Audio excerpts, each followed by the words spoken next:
Right, ఇక details చూస్తే Delhi CM Kejriwal ను ఈడీ కస్టడీకి రౌస్ అవెన్యూ కోర్టు అనుమతించింది. ఈ నెల 28 వరకు 6 రోజుల కస్టడీకి అనుమతి జారీ చేసింది. ఇవాళ ఉదయం నుంచి కస్టడీపై వాదనలు సుదీర్ఘంగా జరిగాయి.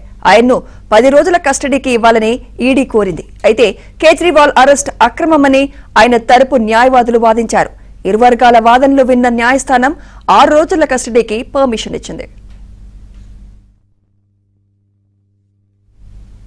ఇదే అంశంపై మరింత సమాచారం మా ఢిల్లీ బ్యూరో చీఫ్ కృష్ణ అందిస్తారు. కృష్ణ.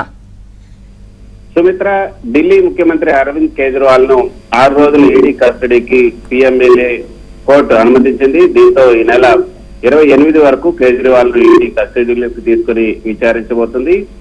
ఈడీ ప్రధాన కార్యాలయంలోనే ఆయన్ను ఉంచి విచారించబోతుంది. ప్రస్తుతం మొన్న అరెస్ట్ అయినటువంటి గత శుక్రవారం అరెస్ట్ అయినటువంటి కవిత కూడా అక్కడే ఉన్నారు.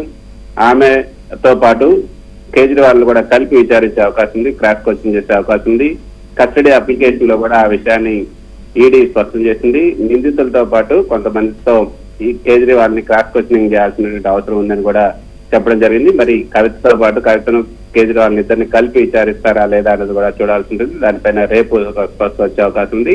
అయితే రేపు 12 గంటలకు కవితను పిఎంఎల్ఏ కోర్టులో ఈడీ హాజరుపరచాల్సి ఉంటుంది. ఆమె కస్టడీ రేపటితో ముగియబోతుంది కాబట్టి ఆమె కస్టడీని కూడా పొడిగించాలని ఈడీ కోరే అవకాశం కూడా ఉంది.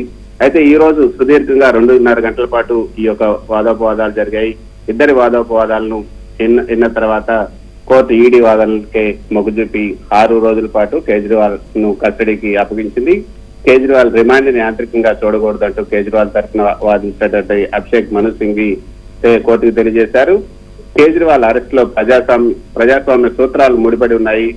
కేజ్రీవాల్ ఈ కేసులో ఒక ప్రాసిక్యూషన్, 5 అనుబంధ ప్రాసిక్యూషన్ ఫిర్యాదులు ఉన్నాయి. నిందితులు అనుమానితుల కేటగిరీలో కేజ్రీవాల్ పేరు ఎప్పుడు కూడా కనిపించలేదు. గత ఏడాది అక్టోబర్ నుంచి కూడా సమ్మన్లు ఇవ్వడం మొదలుపెట్టారు. నిన్నటి వరకు కూడా వాటన్నిటికీ కేజ్రీవాల్ స్పందించి తగిన జవాబు ఇస్తూనే వచ్చారు. సమ్మన్లు మెయిల్లో వేసి సీఎం గా కాకుండా వ్యక్తిగత హోదాలో ఆయన్ను సమాధానం ఇవ్వాలన్నారు. సో వీటన్నిటికి కూడా సమాధానాలు ఇస్తూనే ఉన్నారు. కానీ ఇప్పుడు అరెస్ట్ చేయాల్సినటువంటి అవసరం ఏంటి, ఆయన కస్టడీకి ఇవ్వాల్సినటువంటి అవసరం ఏంటి, వారి వద్ద కేజ్రీవాల్ కు వ్యతిరేకంగా ఎలాంటి ఆధారాలు కూడా లేవు, ఇప్పుడు విచారణకి రిమాండ్ కోరుతున్నామని ఈడీ చెప్పడం విడూరంగా ఉంది అంటూ ఆయన తరఫున చేసినటువంటి వాదనలు వాదించారు. కానీ కేజ్రీవాల్ ఉద్దేశపూర్వకంగానే సమ్మలు స్పందించలేదు. కేజ్రీవాల్ ఇంట్లో కూడా సోదాల సమయంలో సరైనటువంటి సమాచారం ఇవ్వలేదు. కేజ్రీవాల్ పూర్తి స్థాయిలో విచారించి సమాచారం రాబట్టాల్సి ఉంది అంటూ ఈడీ తన కస్టడీ అప్లికేషన్ లో పేర్కొంది.